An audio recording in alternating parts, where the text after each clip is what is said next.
Добро утро, Слободанка, до тебе, добро утро и до сите наши гледачи. Летото и топлото време предизвикуваат почести колапси, особено во овој период, овие денови, кога Македонија, буквално целата земја е во црвена фаза и температурите достигнуваат и до 43-тиот степен.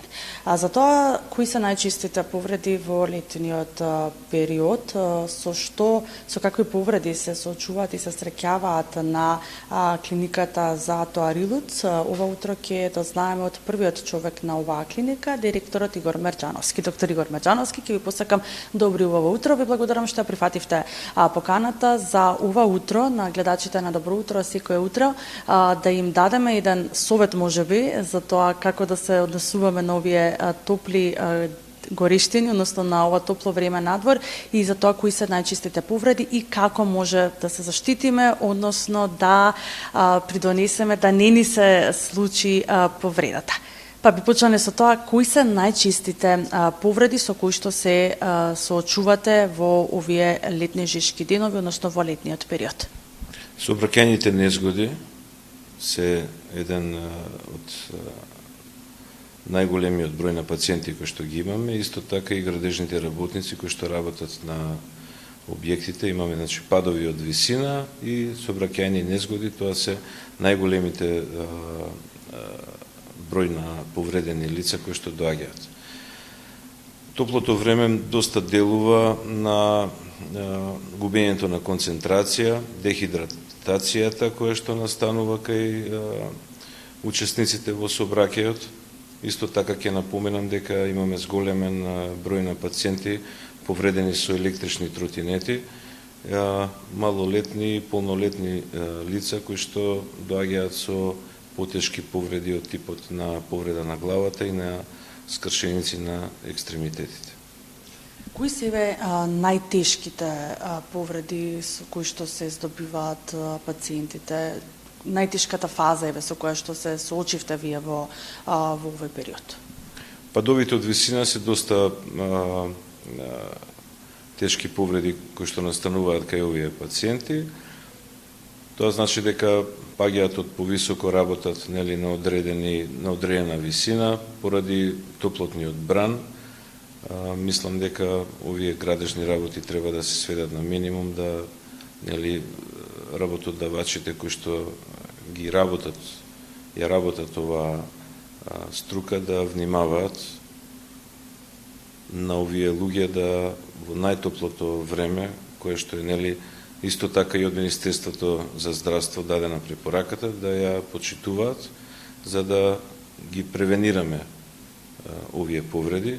Повредите кои што настануваат се повреди на арбетниот столб, тие се од најтешките повреди, исто така и фрактурите на екстремитетите. Доктор, споминавте дека топлото време влијае на зголем број на сообраќајни незгоди, но како ние, како сите, како учесници во сообраќајот, да направиме на превенција? Не можеме да ни се возиме во автомобил за да избегнеме сообраќајна незгода, но што можеме да направиме? Како можеме да влијаеме за да се намалат сообраќајните незгоди и со тоа да се намалат и повредите? Во најтоплото време треба да се избегнува, но динамиката на животот е таква да не можеме да не бидеме учесници во сообраќајот, затоа што од едно работно место на друго работно место и врските си го прават своето. Рехидратацијата, пиењето на поголема количество на течност е еден вид превенција. Исто така ќе напоменам да се конзумираат течности со електролитни соли внатре кои што се, или да се прават раствори со електролитни соли во течностите кои што се пијат, да се избегнуваат консумирањето на алкохол, на цигари и во најтоплиот временски период да се почитуваат сите оние препораки од Министерството за здравство. Се прават ли во летниот период комплексни операции на вашата клиника? Високите температури не се во прилог да се прават комплексни операции од типот на замена на колкови, замена на колена, Исто така комплексни операции на арбетниот столб кои што ние ги работиме кај нас се одложуваат поради тоа што постои голем ризик од инфекции на раните, така да овој период ние работиме само хитна патологија. Да, сепак да не се лутате ве пациентите зашто не се прави, има нели тоа зашто е така, односно сепак се работи за нивното здраве, за да може да се избегнат инфекциите кои што нели се почести во овој период. Постојат ли кај нас напредни медицински методи? Ние веќе работиме подолго време со напредни медицински методи, исто така и со материјали кои што ги користиме како импланти.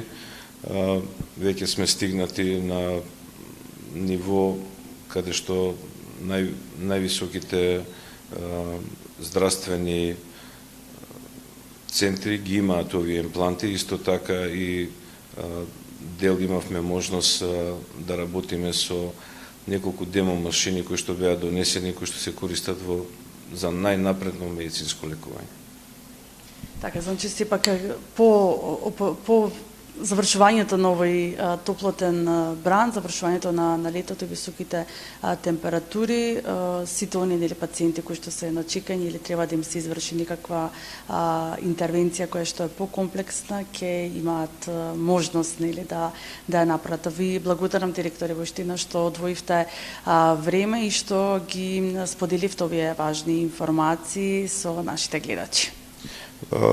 Уште еднаш големо благодарам што имав можност да, нели, преку вашиот медиум, да пренесам на граѓаните на Република Македонија и на нашите пациенти, прво да ги почитуваат сите мерки кои што Министерството за здравство ги препорачува во овие топлотни денови, исто така да пренесам да сите пациенти кои што се на листата за чекање после овој топлотен бран, ние ќе влеземе во една фаза на работење да ги намалиме овие листи на чекање, така да мислам дека за кратко време, некаде од околу месец дена, очекуваме да се спуштат температурите, да почнеме со оперативно лекување и лекување на нашите пациенти од типот на елективните болести.